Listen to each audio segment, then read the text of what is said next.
the insurance company one, about the push for individuals to go back, Right. and that the push is highly motivated by the cost that is, accruing by the day for the various insurance companies that are involved in one's case. And when that is the driving factor for an individual getting back to work, or the driving factor of what is pushing the individual to get back to work, that's a lot to be up against. And it's not necessarily rooted in what is healthiest for the individual, what is best for the individual. It's a reasonable goal if you are an insurance company, Mm-hmm. or if you're just, not necessarily an insurance company that looks at workers, but even just sort of health insurance.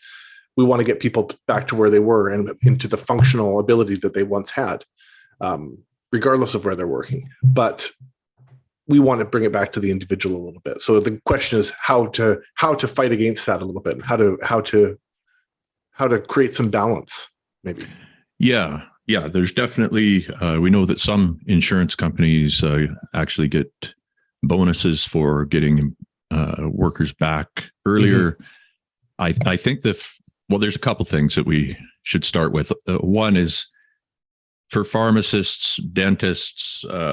There are professions that they're not going to deal with this as much. I mean, maybe if you have third-party insurance, you might see this, but in my case, I was paying out of pocket for the whole thing. I still faced pressure because of the nature of the machine it's very much a process. So the idea is not to question whether or not you're going back, it's how soon you can go back. So I think whether or not you have insurance, we need to sort of take the onus off automatically assuming that person needs to get back to where they were. That might not be the best thing for them. So I think if we started during that independent medical evaluation, or even before that, when contact is made with your college or employer or whatever, there should be a statement about not feeling like you have to return, and maybe putting that kind of a decision off until you've kind of got your recovery figured out, which is, I mean, really, you can't make a good decision until you've kind of got your feet back on the ground and you're through the process of at least addressing the whatever addiction problem you've got, right? Mm-hmm. So I think if we could make people aware, because often they're not aware at all, they're in a very vulnerable, compliant state when they go in, and the first few interactions are usually just the healthcare worker saying, yes, I'll do whatever it takes to get through this, and I'll sign whatever. And no mention is ever made of how long you're going to be off work, when you're going to go back. If you're, as far as, well, I guess a statement is usually made before you're sent to treatment. And that statement is, well, don't worry, we'll get you back to work as soon as possible. But I think it might be better to start off with something like, let's take care of treatment first. Let's focus on your recovery. And then after some time has passed, we're going to, look at your case with a few people who have the qualifications to provide professional input. And we're going to see how you're feeling about it. And if you want to go back, that'll be an option. If you don't, well, there's other options too. Mm-hmm. Instead of the default setting being, let's get you back to work. So do you think what is the most just approach to the payment of the physicians who are doing the assessment? So all of these insurance companies rely on a physician who's doing the independent medical examination, the physicians and staff who are filling out the reports for a treatment program. They are paid by the insurance companies. Those fees are paid by the insurance companies. It seems like there's an inherent conflict there, that if anytime a physician is being paid by an insurance company whose interest is getting getting an individual back, that there's potential there. Now, I don't feel like I was mistreated. I felt like I had a physician who was very even-handed and fair and made the decisions that she felt were right. And I agreed with virtually all of the decisions that she made, I would say.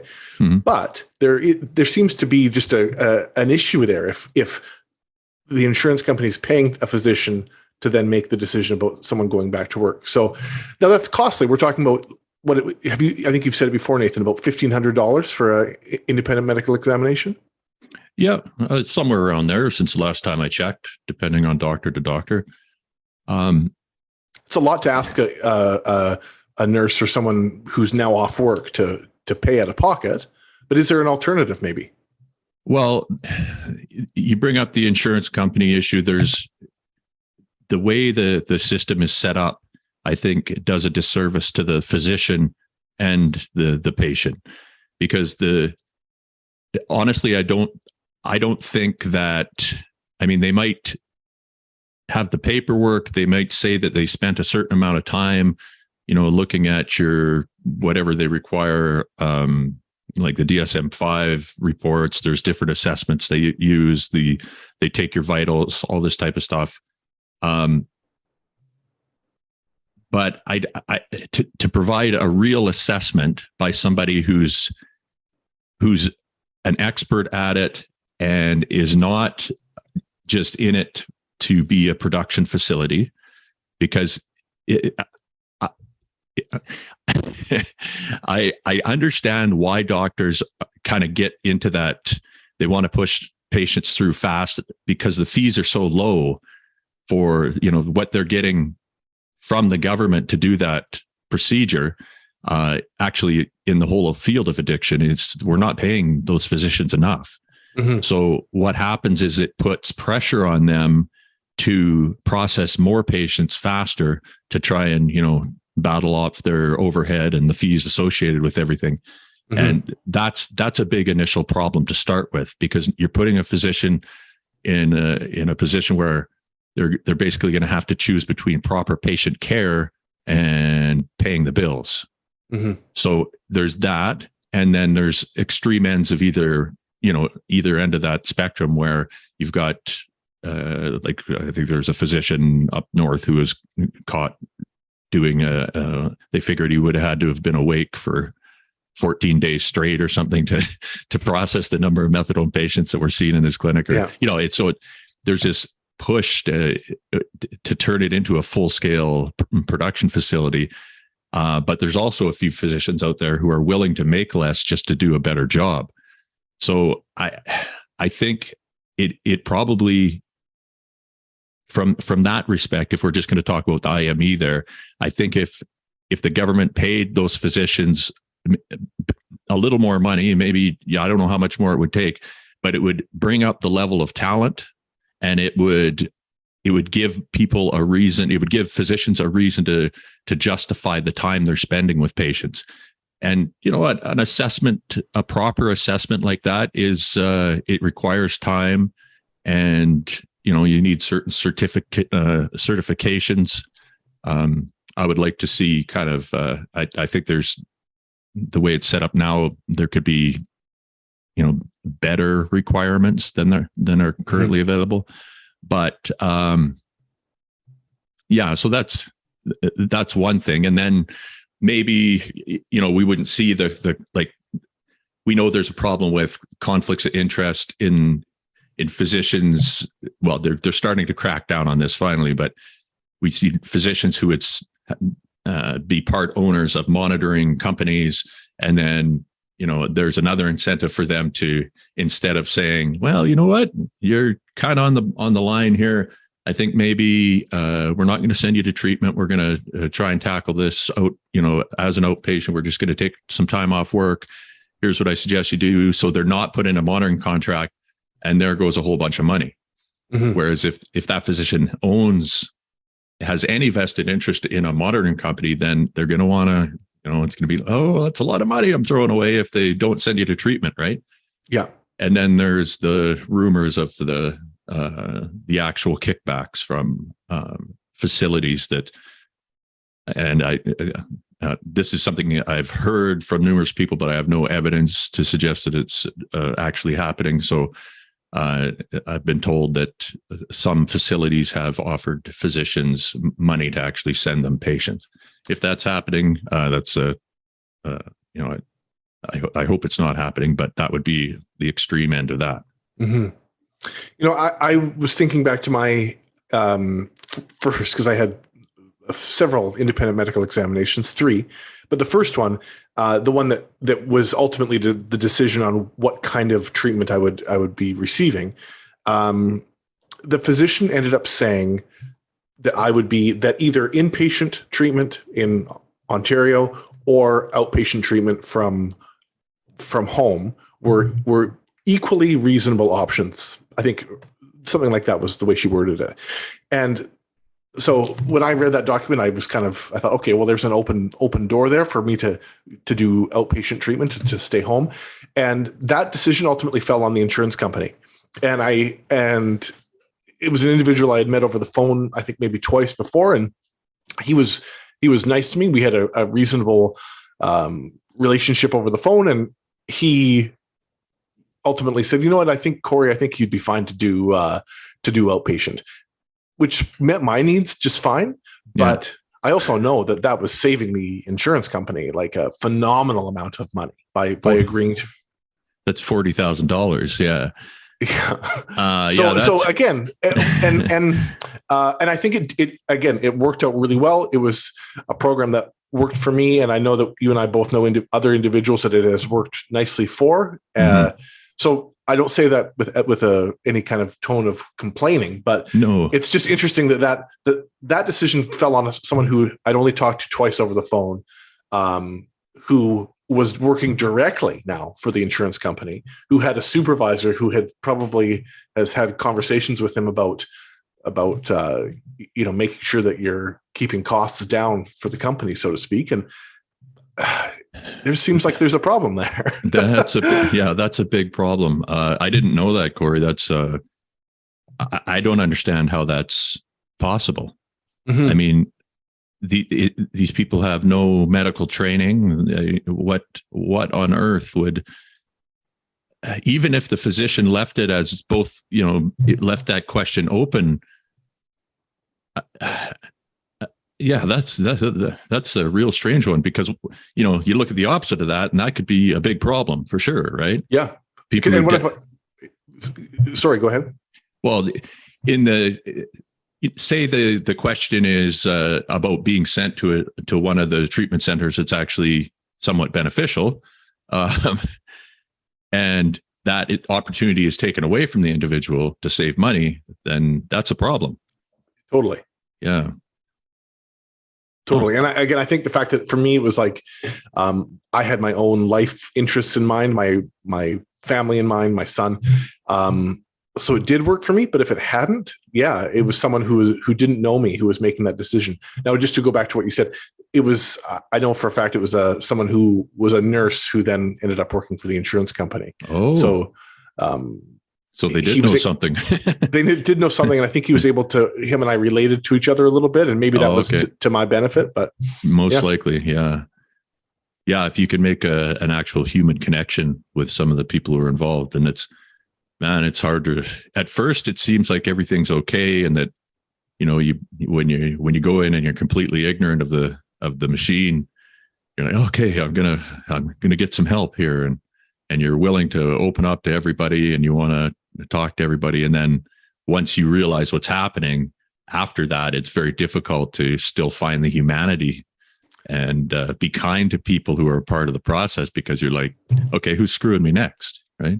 You know what? And maybe that's a great kind of point to come back around to, that if to kind of like share any wisdom of what has worked and what has not. I think that if you can do that, if you can be kind to those people who are sitting at the other end of the phone, and notoriously people who work for insurance companies, and I'm not defending them, but notoriously they're treated like shit, and they have people who are defensive and frustrated and angry on the other end of the phone from them. So I think to try to be kind or help people see the humanity in you, and you're a human who's struggling and has needs, and to relate however you can. I think it did work for me. I think it helped me in a number of instances. As somebody who frequently, and I mean on a almost daily basis, deals with multiple insurance agencies, I can tell you that I've tried all sorts of different strategies, and the one you're talking about is the way to go. Yeah. It takes energy, and I've had situations where I'm looking at the phone, I'm seething, right? I'm just what's going on, financially or whatever patient's being taken advantage of. I'm very angry at the insurance company as an entity, but I have to compartmentalize that now and talk to this person as a human and be as kind as possible. Yeah. And I'm not doing that for altruistic reasons. Most times I'm doing it because it's the most effective way to get results. Sure. I mean, you attract more flies with honey, and this goes pretty much is standard across the board. Totally. And man, it is hard to do sometimes. There is, but I think there's something to be said for it. And in terms of making yourself be heard and having someone give you the time that you need to express yourself, you're going to get so much further if you do it with some understanding that they're just doing their job, or that they are getting it from all sides as well. Yeah. Yeah. I mean, it's kind of the golden rule. Imagine if everybody tried to do that a little more, even, right now I think what I'm experiencing anyways is I see a lot of people, especially because of what we just went through as a society and culture, the shift to people working at home. So, they're trying to juggle their kids, and they're on the phone trying to deal with this, whatever work stuff. They've been yelled at 47 times that day. And just giving that person a little bit of a break can mean so much to them. And it just, I don't know, it's definitely something that needs to be considered. You did not accidentally change podcasts, folks. You were hearing us talking about being empathetic and kind to your insurance rep. As crazy as that sounds. Yeah. But yeah, the pushback is I believe that many times with clients that I've had in Obsidian, and probably many times, over the years in the province, relapses have occurred mainly because of this pushback early. If I think to be in the right frame of mind, there is no way like you can, when you're trying to recover from something like an earth, it's a pretty extreme, stressful event for a healthcare professional, anyone to, realize that they've got a problem with drugs or alcohol, to go through this kind of process, which is very humbling and can be humiliating and whatever. If you're not asking questions of how that person is feeling, how they're doing, then I think it's very difficult to properly assess when that person is really ready to go back to work, even if you've done your little checklist and they're meeting all the criteria. Yeah, exactly. So I guess the two things we would want is we would want to increase awareness that there is some pressure you're going to be pressured to go back to work, even if you might not be ready, but you're still going to get pressured. So be aware of that, and be aware that you're allowed to say, I'm not ready. So that would be one thing that we can do on our end. Absolutely. And then on the other end, I think if I don't know what to do about the insurance companies other than we know how to take care of them as far as, getting the right paperwork in order so that they can't force you to go back. But I'm not sure how how that situation would be rectified financially. So there's maybe if somebody's got some ideas on an approach that would work there, that would be muchly appreciated as well. Yeah, that's a really complicated one. It is to me, like the payment of all of the physicians and all of the professionals that are involved, and how to do it in an equitable way where you're keeping people as non-partial as can be, and keeping the actual recipient, the healthcare worker, keeping their best interests in mind. Doing all of that is, that's no small feat, I don't think. Not at all. But it's my belief that if we just tweaked some of these processes and made it so that we didn't have, say we could cut relapses by, let's say we could cut the number of people who relapse twice by 50%, and look at the money that you're saving all those agencies, the treatment facility itself, that's a pretty good chunk of change. However long the person is off work on whoever's paying for that. Yep. If you take all that into account, the extension of the monitoring contract. Yes. I think if you just kind of line things up differently, you could probably end up saving yourself some money by, taking a little more time in the beginning to make sure that person is in the right frame of mind. Yeah.